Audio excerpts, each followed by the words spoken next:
Hola amigos de Movilidad Profe, te voy a hablar de lo que significa la demanda en los bienes de consumo y sobre todo en el transporte. ¿Para qué te sirve conocer de demanda y sobre la variable tiempo que la modifica? ¿Para qué sirve la microeconomía en nuestras vidas y cómo a partir de ella podemos tomar decisiones más inteligentes? Mi nombre es Iván Sarmiento, profesor de la Universidad Nacional de Colombia con más de 25 años de experiencia en temas de movilidad. Antes de hablar de microeconomía, hagamos una pequeña diferencia entre lo que es la microeconomía y la macroeconomía. La microeconomía trabaja con variables individuales, por ejemplo, las utilidades de las personas, los salarios, los ingresos, los balances, los estados de pérdidas y ganancias, las ventas, etc.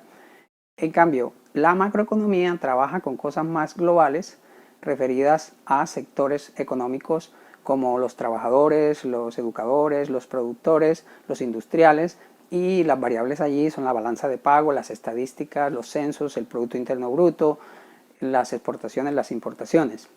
En cuanto a las cantidades, la microeconomía trabaja con salarios, utilidades, gastos individuales como vivienda, salud, alimentos, transporte, mientras que en la macroeconomía se trabaja con presupuestos de la nación, los créditos internacionales y variables globales. El objetivo de la microeconomía es determinar el bienestar de las personas o de una empresa en concreto, mientras que el de la macroeconomía trabaja con mejorar la economía de un país. Entonces vamos a la microeconomía, que es la que nos interesa a nosotros para la persona de la calle, para la persona individual como nosotros. El primer concepto que hay que entender en la microeconomía es la demanda. ¿Qué es la demanda? Oímos hablar de esa palabra que se maneja en todas las profesiones, pero en economía específicamente escuchamos que hay una alta demanda en vuelos hacia los sitios de turismo cuando hay temporada de vacaciones. Hay una alta demanda por el metro en las horas pico, que hay una alta demanda de carga en Navidad por el movimiento de las mercancías y de los regalos que en esa época se movilizan. Entonces, ese concepto para nosotros es familiar, pero en economía hay que trabajarlo con más rigurosidad. La definición de la demanda es el número de unidades que de un determinado bien o de un servicio los consumidores están dispuestos a pagar a un determinado precio en unas condiciones fijas de calidad, gustos de los consumidores, ingresos o salarios de las personas, etc. Entonces vamos a desmenuzar un poco más esta definición.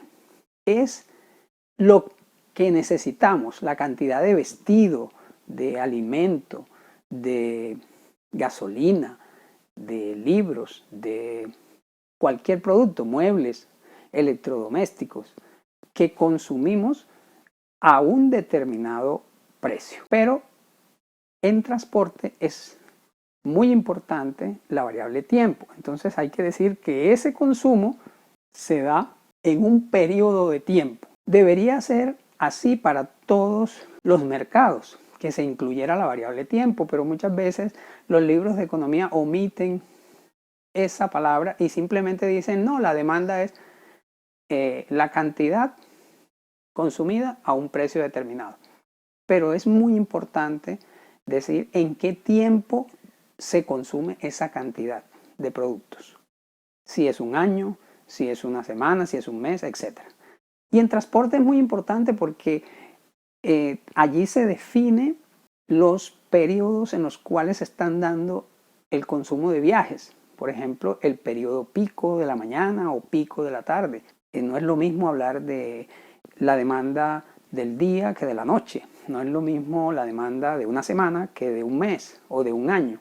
A los concesionarios que cobran peajes en una autopista le interesa saber la demanda del año. Cuántos vehículos pasaron por sus peajes y cuántos recaudaron al año. Pero para temas operativos, al metro o a un sistema de buses le interesa la demanda pico porque esa es la que le dimensiona la flota de trenes o de buses que necesitan.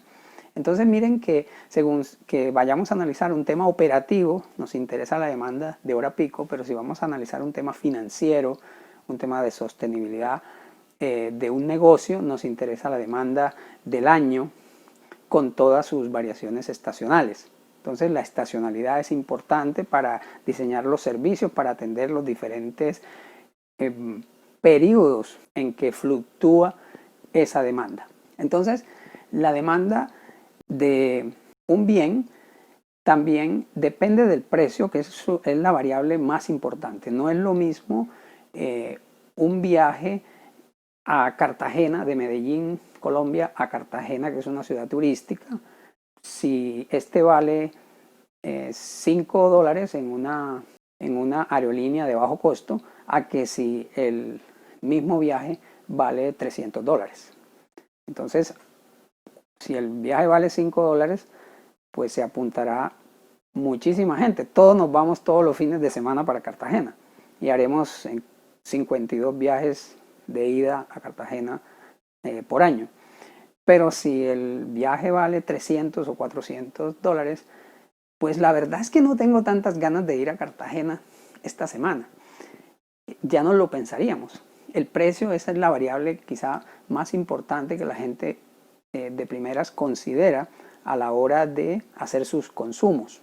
Por eso casi siempre la demanda se expresa en función del precio. Pero hay muchas otras variables que influyen. No da lo mismo un producto de buena calidad que de mala calidad. No da lo mismo un producto si yo tengo un alto ingreso que si yo tengo un bajo ingreso. Por eso hay que definir las condiciones iniciales en las cuales se está haciendo el análisis de la demanda. Vamos a ver eso con unos ejemplos. La demanda se suele representar con una curva que se llama función de la demanda.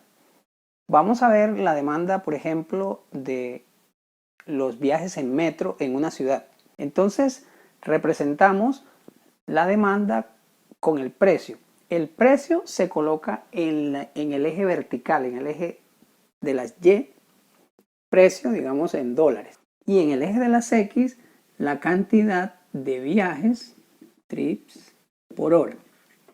Digamos que en una ciudad con metro se realizan 100.000 viajes a una tarifa de $0.6.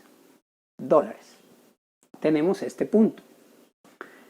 Normalmente cuando el precio aumenta, la demanda se reduce. Entonces si aumentamos el precio a $1, ya viajarán 80.000 personas. Si lo aumentamos a 2, viajarán 60.000 personas. Si lo aumentamos a 3, viajarán 40.000 personas. Y así seguramente habrá unos pocos usuarios que estarán dispuestos a pagar $6 o $7 y viajarán 5.000 o 10.000 personas a ese precio. Entonces, si unimos todos estos puntos, tenemos lo que conocemos como la curva de demanda. Les presento la curva de demanda del metro de la ciudad. Entonces, esta curva es muy importante porque nos define cómo es la disposición a pagar de las distintas personas que viajan en una ciudad. Hay muy pocos decididos a pagar mucho por viajar y otros decididos a pagar menos cantidad. Ya le toca a la administración de la ciudad definir cuál es el precio que según los costos del metro y que socialmente pueden pagar los individuos y establece un valor para lograr que los beneficios de viajar sean máximos en la ciudad. Entonces, esta curva de demanda se define bajo unas condiciones constantes de la competencia. Es decir, que mientras yo me muevo por esta curva variando los precios y las cantidades de usuarios, el resto de modos, el bus, el taxi, el vehículo privado, mantienen sus condiciones constantes. Eso es lo que los economistas llaman ceteris paribus. Es decir, Manteniendo todo lo demás constante, hacemos el análisis de un solo modo, en este caso el metro, y esta curva es como si fuera la fotografía de cuánto están dispuestos a pagar los usuarios de una ciudad en un sistema, manteniendo todo lo demás constante. Eso es muy importante tenerlo claro. En próximos videos analizaremos cuáles son los factores que modifican esta demanda. Veamos ahora cómo se llega a una demanda agregada a partir de demandas individuales. Vamos a poner un ejemplo muy sencillo. Supongamos que este es un individuo que se llama Pedro y tiene un comportamiento de la demanda con estos precios P y esta cantidad de viajes Q que realiza al mes. Entonces, cuando a Pedro un viaje le cuesta $1, él hace 60 viajes al mes, pero cuando le cuestan $5, no hace ningún viaje en ese modo de transporte motorizado, más bien se va caminando, pero no paga $5 por ningún viaje. Entonces su disposición a pagar es a 5, 0 y a $1, 60 viajes al mes. Digamos que este otro individuo se llama Juan y este individuo a $1 realiza 50 viajes y a $5 realiza 10 viajes. Entonces su curva de demanda, su comportamiento, su disposición a pagar es esta. Y aquí tenemos a la señora Marta. Y en la señora Marta, su disposición a pagar, disposición a viajar a $1 son 45 viajes. Y en el caso de que costara $5, estaría dispuesta a realizar 20 viajes. Entonces, su curva de disposición a pagar es esta. Ahora, si la sociedad estuviera compuesta por muchos Pedros, por muchos Juan, por muchas Martas, la demanda agregada es la suma de las demandas individuales y eso me va a dar la demanda agregada. ¿Cómo construyo la demanda agregada? Para cada tarifa voy a graficar allá la demanda total a la derecha.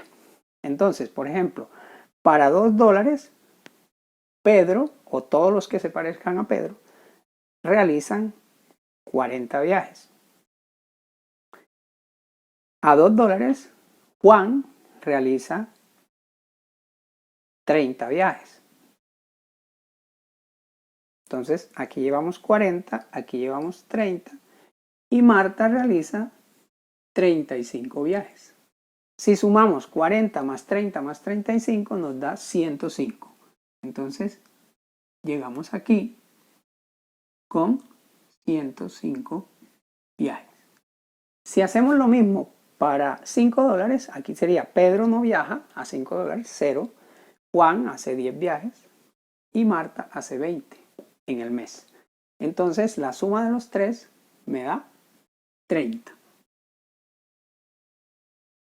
Entonces, la demanda agregada será esta curva. Entonces, la demanda agregada de una ciudad